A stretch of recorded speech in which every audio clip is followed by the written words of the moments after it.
Hey guys, welcome to another episode of Draw Anything, and on today's episode I'm gonna skip the pencil time lapses that I usually do, and I want to jump right in and focus on the inking and the coloring.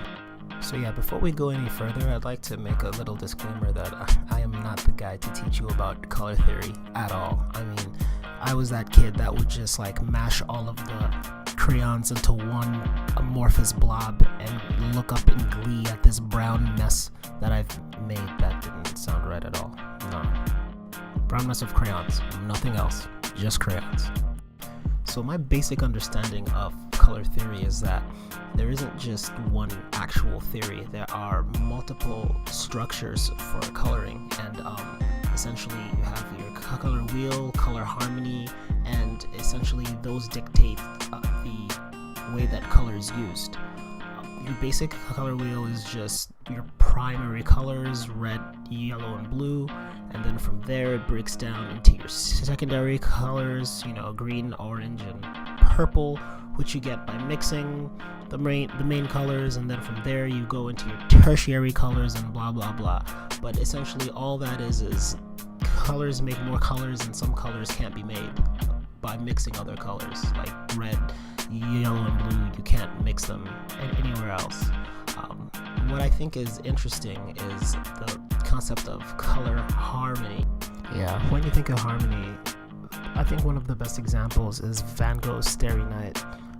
All of those colors are just moving together in unison, and it's beautiful, it's breathtaking. And whenever applying color to your art, I think that finding the colors that speak to you are ideal, not necessarily the colors that work. And that's what I'm trying to do here, is I'm trying to expand on my personal art more as an artist and a jack of all trades.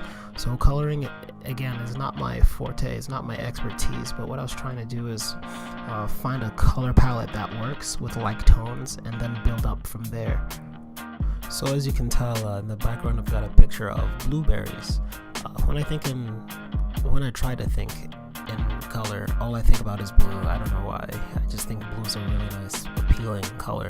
So I try to work backwards from there and reverse engineer what I know. And I try to find like colors and create a color palette that would work with blue.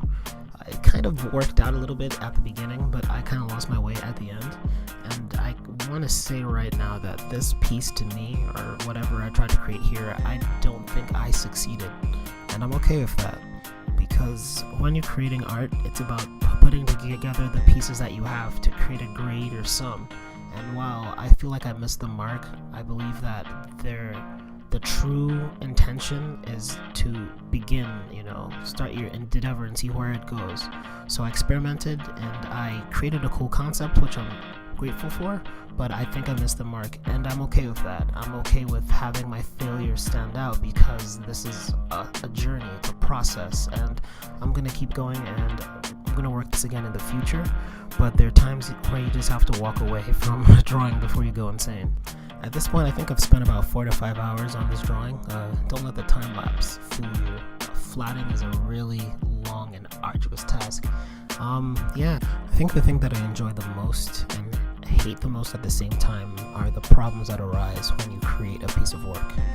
Because no one knew what the work was intended to be but you. So you can just pawn it off and say it is what it is, but you can't really lie to yourself, which is kind of cool.